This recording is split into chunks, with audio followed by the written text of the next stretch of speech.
গাজী ইলমুদ্দিন একটি নাম, একটি ইতিহাস। ঝিমিয়ে পড়া মুসলিম জাতির অনুপ্রেরণার উৎস। রাসূল প্রেমে আত্মহারা টকবকে এ যুবক নিজেকে ফাঁসির মঞ্চে স্বেচ্ছায় সমর্পণ করে দিয়ে রাসূলের প্রতি মোহাব্বত ও ভালোবাসার যে চরম পরাকাষ্ঠা প্রদর্শন করেছিলেন, মুসলিম জাতি যুগ যুগ ধরে তা গর্বের সাথে স্মরণ রাখবে।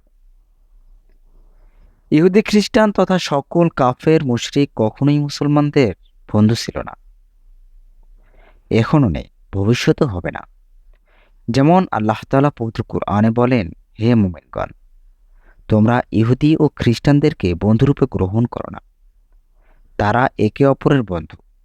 তোমাদের মধ্যে যে তাদের সাথে বন্ধুত্ব করবে সে তাদেরই অন্তর্ভুক্ত। সূরা মাইদা আয়াত নম্বর 51।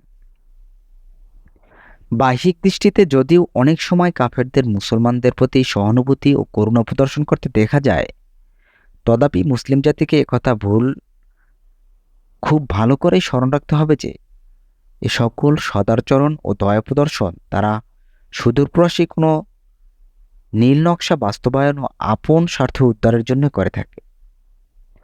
তারা দুনিয়াতে প্রভুত্ব চায়, চায় সমগ্র পৃথিবীর রাজনীতি অর্থনীতিকে নিজেদের নিয়ন্ত্রণে রাখতে। আর এ সকল নাপাক উদ্দেশ্য হাসিলের পথে তাদের একমাত্র বাধা হচ্ছে ইসলাম ও মুসলিম জাতি। তাই ছেলে ছলে কৌশলে তারা বাধারে প্রাচীরকে ভেঙে টুকরো টুকরো করে দিতে চাইবে, এটাই স্বাভাবিক। ইসলাম ও মুসলিম জাতিকে ধ্বংস করার জন্য বেঈমান কাফেররা হাজারো ষড়যন্ত্রের জাল বিস্তার করেছে। আল্লাহর পেয়ারা রাসূল আমাদের প্রিয় নবী সাল্লাল্লাহু আলাইহি সাল্লামের পুত পবিত্র চরিত্রে কালিমা লেপনের অপচেষ্টাও তাদের সেই সব ষড়যন্ত্রেরই অংশ। কিন্তু সিংহের জাতি মুসলমানগণ কখনোই কাফেরদের এই সকল ঘৃণ্য অপচেষ্টাকে বাস্তবায়িত হতে দেয়নি, বরং জীবনের শেষ রক্তবিন্দুটুকু দিয়ে হলেও তারা প্রিয় নবী সাল্লাল্লাহু আলাইহি সাল্লামের ইজ্জত, সম্মান, মহান চরিত্রের উপর আক্রমণকারী পাপাত্মাগুলোকে দুনিয়া থেকে বিদায় করে দিয়ে তার প্রতি প্রেম ও ভালোবাসার অপূর্ব নজির স্থাপন করেছে। সুপ্রিয় বন্ধুরা, এ সংক্রান্ত দুটি ঘটনা নিয়েই আজকের আয়োজন। রঙ্গিলা রাসূল নবী করিম সাল্লাল্লাহু আলাইহি সাল্লামের পুত পবিত্র উন্নত চরিত্রে মারাত্মক হামলা চালিয়ে লাহোরের জঘন্য রাজপাল নামক এক আর্যসমাজী পাণ্ডা কর্তৃক লিখিত একটি জঘন্য পুস্তক, এ পুস্তকে এমন সব কাল্পনিক মিথ্যা অপবাদের সমাবেশ ঘটানো হয় যে এর প্রতিবাদে সমগ্র উপমহাদেশের ক্ষুব্ধ মুসলিম সত্তা যেন একসাথে চিৎকার দিয়ে ওঠে। গাজী এলমুদ্দিন ছিলেন ক্ষোভ ও আক্রোশে ফেটে পড়া সেই সব তৌহিদি জনতারই একজন। তিনি প্রতিজ্ঞা করলেন যে পাপিষ্ঠ রাসূল সাল্লাল্লাহু আলাইহি সাল্লামের মহান চরিত্রের উপর আক্রমণ চালিয়ে তার নির্মল ও নিষ্কলুষ চরিত্রে কালিমা লেপনের অপচেষ্টা চালিয়েছে, তাকে তিনি যে কোনো উপায়ে দুনিয়া থেকে বিদায় করে দিবেনই। তাকে হত্যা না করা পর্যন্ত তার অস্থির চিত্ত কখনো শান্ত হবে না। গাজী এলমুদ্দিন তার প্রতিজ্ঞাকে বাস্তবায়ন করার জন্য সুযোগ খুঁজছিলেন। একদিন সুযোগ পেয়ে সেই আশিকে রাসূল সাল্লাল্লাহু আলাইহি সাল্লামের প্রেমে আত্মহারা বীর যুবক প্রকাশ্য দিবালোকে পাপাত্তা রাজপালের বুকে ছুরি বসিয়ে দিয়ে অগণিত মুমিন হৃদয়ের পুঞ্জীভূত ক্ষোভের বহিঃপ্রকাশ ঘটিয়েছে। গাজী ইলমুদ্দিনের ছুরির আঘাতে সাথে সাথে দুরাত্মা রাজপালের বাবুলিল্লাহ সঙ্গ হয়। সে বুঝতে পারে রাসূল প্রেমীরা এখনো জীবিত আছে। যাই হোক, রাজপালকে হত্যার দায়ে গাজী ইলমুদ্দিনকে গ্রেপ্তার করা হয় এবং এক পর্যায়ে ইংরেজের বিচারালয়ে তার ফাঁসির আদেশ হয়। নিম্ন আদালতের সে রায়ের বিরুদ্ধে উচ্চ আদালতে আপিল দায়ের করা হয়। মুসলিম নেতৃবৃন্দ আপিল দায়ের করার পর কারাগারে গিয়ে গাজী ইলমুদ্দিনের সাথে সাক্ষাৎ করেন এবং এ মর্মে আবেদন করেন যে তিনি যেন নিম্ন আদালতে প্রদত্ত জবানবন্দি অস্বীকার করে, শুধু এতটুকু বলে যে আমি রাজপালকে হত্যা করিনি। কিন্তু আল্লাহর হাবিবের সে আশেক যুবক এ বলে সেই অনুরোধ প্রত্যাখ্যান করেন যে আমি স্বপ্নে দেখেছি প্রিয় নবীজি সাল্লাল্লাহু আলাইহি সাল্লাম মদিনা থেকে আমাকে হাতছানি দিয়ে ডাকছেন। আমি তার পাক কদমে লুটিয়ে পড়ার জন্য উদ্গ্রীব হয়ে অপেক্ষা করছি। আপনারা অনর্থক আমার সে আকুল প্রতীক্ষা দীর্ঘায়িত করবেন না।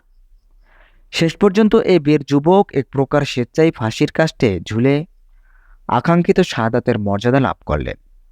লক্ষ লক্ষ ভক্ত মুসলমান তার নামাজে জাদানা লক্ষ লক্ষ ভক্ত মুসলমান তার নামাজে জানাজা আদায় করে লাহোরের অমর সাধক মিয়া মীরের মাজার পাশে তাকে দাফন করেন। সুপ্রিয় বন্ধুরা, ফাঁসির মঞ্চে প্রেমের গল্প দ্বিতীয়টিতে আপনাকে স্বাগত। রাসূল সাল্লাল্লাহু আলাইহি সাল্লামের মহান চরিত্রের উপর বিভিন্ন প্রকার কটূক্তি অপবাদ আরোপ করে দ্বিতীয় বইটি লেখা হয় 1933 সালে। বইটির নাম হিস্ট্রি অফ ইসলাম। এ বইটি নাথুরাম নামক এক পাপিষ্ঠ রচনা করেন। সে ছিল তদানীন্ত সিন্ধু প্রদেশের আর্য সমাজ নামক সংগঠনের প্রধান সম্পাদক। এ বইয়ের বিরুদ্ধে মুসলমানদের মধ্যে ব্যাপক ক্ষোভের সৃষ্টি হয়। তারা লেখকের বিরুদ্ধে আদালতে মামলা দায়ের করেন। দীর্ঘকাল পর্যন্ত মামলা চলতে থাকে। এক পর্যায়ে ব্রিটিশ আইনে লেখকের 2 বছর জেল ও মামুলি ধরনের জরিমানা হলেও আপিল দায়ের করার পর উচ্চতর আদালত আপিলের শুনানি সাপেক্ষে দুর্বৃত্ত নাথুরামকে জামিনে মুক্ত করে দেয়। এতে মুসলিম নেতৃবৃন্দ ক্ষোভে দুঃখে একেবারে ভেঙে পড়েন। তারা সংখ্যাগুরু হিন্দু সাম্প্রদায়িক গোষ্ঠীর পক্ষ থেকে আল্লাহর পেয়ারা হাবিবের বিরুদ্ধে একের পর এক পরিচালিত এসব জঘন্য হামলার কি প্রতিকার করা যায় এ নিয়ে পরামর্শ সাপেক্ষে আন্দোলন শুরু করেন। এদিকে আব্দুল কাইয়ুম নামক 23 থেকে 24 বছরের যুবক করাচির সদর জামে মসজিদে নামাজ আদায় করার পর ইমাম সাহেবের মুখে শুনতে পেলেন যে প্রভাবশালী এক পাপাত্তা প্যারা নবীজি প্রতি ঘৃণ অপবাদ আরোপ করে সমগ্র মুসলিম উম্মাহর ইমানি চেতনাকে ক্ষতবিক্ষত করেছে। আব্দুল কাইয়ুম ছিলেন অত্যন্ত ধার্মিক ও শান্ত প্রকৃতির মানুষ। তিনি কিছুদিন আগেরকার গাজী ইলমুদ্দিনের বীরত্বপূর্ণ কর্তৃত্বের কথা জানতেন। মুসলিম যুবকরা তখনকার দিনে গর্বের সাথে গাজী ইলমুদ্দিনের নাম উচ্চারণ করত। ইমাম সাহেবের অগ্নিজরা বক্তব্য শুনে আব্দুল কাইয়ুমের ইমানি চেতনা তাকে অস্থির করে তুলল। ভাবলেন, রাসূলের আশেক কোনো যুবক কি এখনো বেঁচে নেই? থাকলে কিভাবে কোনো সাহসে আর্য সমাজে দুর্বৃত্ত এমন ঘৃণ্য তৎপরতায় লিপ্ত হন? কথা কয়টি তার মস্তিষ্কে ঘুরপাক খেতে খেতেই তিনি তার কর্তব্য স্থির করে ফেললেন। প্রতিজ্ঞা করলেন তিনি নিজে বুকের শেষ রক্তবিন্দুটুকু দিয়ে হলেও ওদের দেখিয়ে দেবেন রাসূল সাল্লাল্লাহু আলাইহি সাল্লামের ভক্ত উম্মতেরা এখনো বেঁচে আছে। তার পবিত্র মর্যাদার খাতিরে জীবন উৎসর্গ করার মতো লোকের এখনো অভাব হয়নি। মনে মনে কর্তব্য স্থির করে তিনি মসজিদ থেকে বের হয়ে পকেটে রক্ষিত সামান্য কোটি টাকা দিয়ে বাজার থেকে ধারালো একটি ছুরি ক্রয় করে নিলেন। 1934 সাল সেপ্টেম্বরের 11 তারিখ দুজন ইংরেজ জজ করাচির উচ্চ আদালতে নাথুরামের আপিল মামলার শুনানি গ্রহণ করেছেন। আদালত প্রাঙ্গণ লোকে লোকারণ্য। আইনজীবী ও মামলার তদবিরকারগণের দ্বারা আদালত পক্ষ পরিপূর্ণ। বিচারপতিগণ নাথুরামের আইনজীবীর পক্ষ থেকে পেশকৃত বক্তব্য শ্রবণ করছেন। আব্দুল কাইয়ুম সত্য কেনা ধারালো ছুরিটি লুকিয়ে রেখে ধীর শান্ত পদক্ষেপে আদালতে কক্ষে প্রবেশ করলেন। প্রথমে তিনি আইনজীবীদের পিছনের সারিতে দর্শকদের সাথে একটি কুর্সিতে বসলেন। নাথুরামকে তিনি চিনতেন না, তাই মামলার কার্যধারা লক্ষ্য করে তিনি প্রথম তার শিকার ঠিকমতো শনাক্ত করে নিলেন। দেখলেন সেই কুখ্যাত নাথুরাম তার পাশের চেয়ারেই বসে আছে। অত্যন্ত গভীরভাবে তিনি একবার তার আপাতমস্তক দেখে নিলেন। বেশ কিছুক্ষণ পর বিচারকের একটি প্রশ্নের জবাব দেওয়ার জন্য নাথুরাম উঠে দাঁড়ালো। পাশে উপবিষ্ট আব্দুল কাইয়ুম মনে মনে বললেন, এই তো সুযোগ। সুতরাং আর দেরি নয়। তিনি ক্ষিপ্ত বাঘের ন্যায় উঠে দাঁড়ালেন এবং কক্ষবর্তী লোকজন কোনো কিছু বুঝে ওঠার আগেই চোখের পলকে পাপিষ্ঠ নাথুরামের কণ্ঠনালী বরাবর তীক্ষ্ণ সুরে অমূল ভসিয়ে বসল। ফিনকি দিয়ে ছটল রক্ত, কিন্তু তিনি থামলেন না।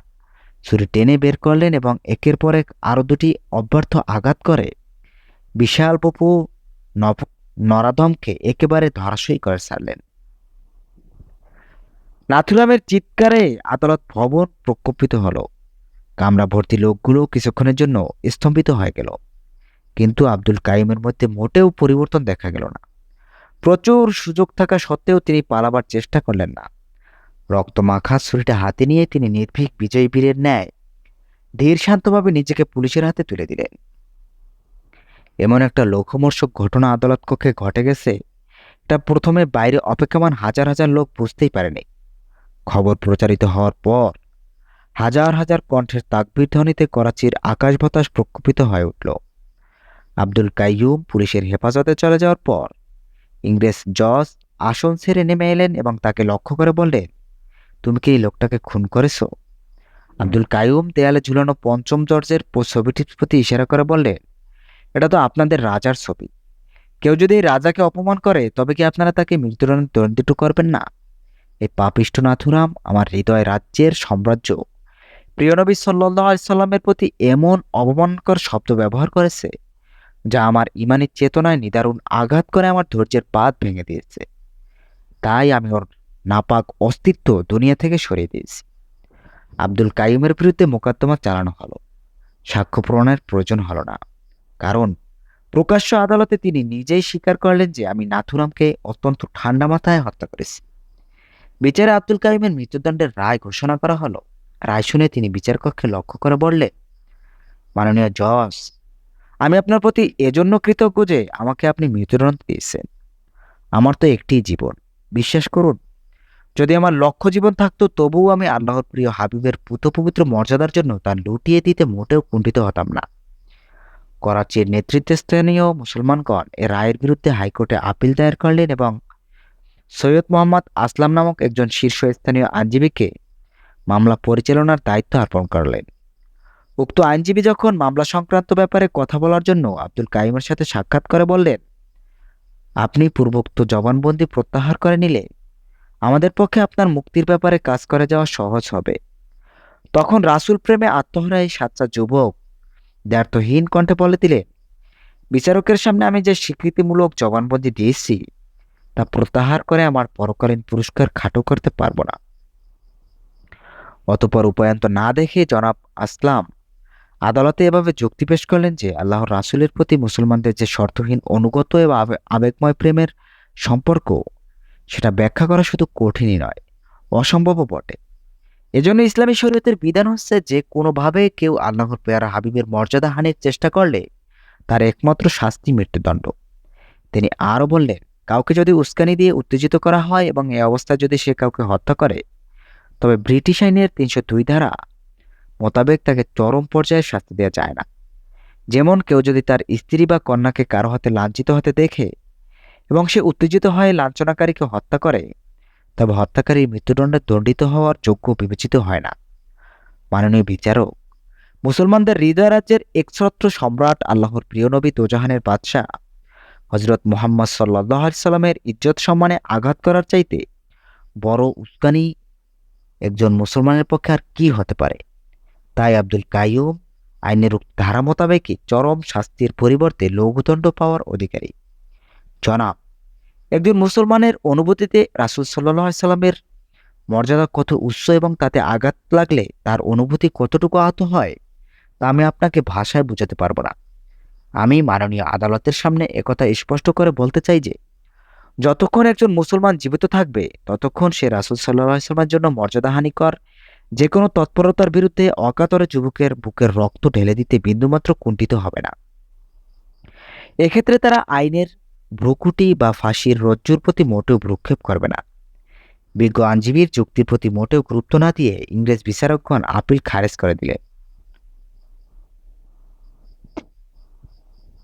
মুসলিম নেতৃবৃন্দ শেষ চেষ্টা হিসেবে এই সিদ্ধান্ত গ্রহণ করলেন যে তারা তৎকালীন বড় লাটের নিকট গমন করবেন এবং আব্দুল কাইয়ুমের মৃত্যুদণ্ড রহিত করে তা আজীবন কারাদণ্ডে পরিবর্তন করার জন্য একটি আবেদন পেশ করবেন।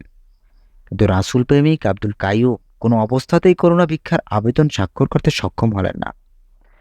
তিনি সর্বশেষ ও সর্বশ্রেষ্ঠ রাসূল মুহাম্মদ সাল্লাল্লাহু আলাইহি সাল্লামের ইজ্জত রক্ষার এবং এর লড়াই শহীদের মর্যাদা লাভ করার জন্য বারবার ব্যগ্রতা প্রকাশ করতে লাগলেন। শেষ পর্যন্ত নেতৃত্বস্থানীয় মুসলমানগণ ব্যাপারটি নিয়ে আল্লামা ইকবালের নিকট হাজির হলেন। আল্লামা ইকবাল আব্দুল কাইয়ুম সম্পর্কে জিজ্ঞেস করলেন, সে কি মানসিকভাবে দুর্বল হয়ে পড়েছে? নেতৃবৃন্দ জবাবে বললেন, সে মানসিকভাবে দুর্বল তো হয়ইনি, বরং অনুকম্পা ও দয়া প্রার্থনার দরখাস্তে দস্তখত করতে পর্যন্ত রাজি হচ্ছে না। আল্লামা বললেন, সে কি বলে? নেতৃবৃন্দ জবাব দিলেন, সে বলে, আমাকে পিয়ারা নবীজির মর্যাদা রক্ষার এই জিহাদে শহীদ হতে দিন। এবার আল্লামার কণ্ঠে চড়িয়ে এলো একটু ক্ষোভ মিশ্রিত স্বরে তিনি বলতে লাগলেন, আল্লাহর পেয়ারা হাবিবের এক আশিক যখন জীবন উৎসর্গ করে তার আশিকের ইশকের দাবি প্রমাণ করতে চায় তখন আমাদের পক্ষে সে পবিত্র আকাঙ্ক্ষার পথে বাধা সৃষ্টি করা কি উচিত হবে? এতটুকু বলে আল্লামা ইকবাল থেমে গেলেন। তিনি আর বলতে পারলেন না। তার দু চোখ বেয়ে অশ্রুধারা প্রবাহিত হলো। অতঃপর নেতৃবৃন্দ নিরাশ হয়ে করাচি ফিরে এলে নির্ধারিত দিনে নবীপ্রেমী আব্দুল কাইমের ফাঁসি কার্যকর হয়ে গেল। করাচির হাজার হাজার মুসলমানে অমর শহীদের লাশ জেল ফটক থেকে বহন করে আনলেন, জানাজা পড়লেন এবং পূর্ণ শহীদি মর্যাদায় তাকে সমাহিত করলেন। কিছুদিন পর আল্লামা ইকবাল গাজী ইলমুদ্দিন ও আব্দুল কাইমের স্মরণে তার বিখ্যাত কবিতা লাহোর ও করাচি রচনা করেন। এই কবিতারই একটি পণ্ডিক্তি হলো, এই শহীদদের জীবনের বিনিময়ে গির্জা অনুসারীদের কাছে চেও না, যাদের রক্তের দাম কাবার চাইতেও বেশি। আলোচ্য ঘটনাদের থেকে শিক্ষা গ্রহণ করে প্রতিটি মুসলমানকে এরূপ সংকল্প করা উচিত যে আমি জীবিত থাকতে রাসূল সাল্লাল্লাহু আলাইহি সাল্লামের ইজ্জত সম্মানে আঘাতদানকারী কোনো পাপিষ্ঠ দুনিয়ায় বেঁচে থাকতে পারবে না। জীবনের শেষ বিন্দুটুকু দিয়ে হলেও আমি পেয়ারা নবী সাল্লাল্লাহু আলাইহি সাল্লামের পবিত্র চরিত্রে অপবাদ আরোপকারী নরাদমকে উপযুক্ত শাস্তি দিয়েই ছাড়ব, ইনশাআল্লাহ।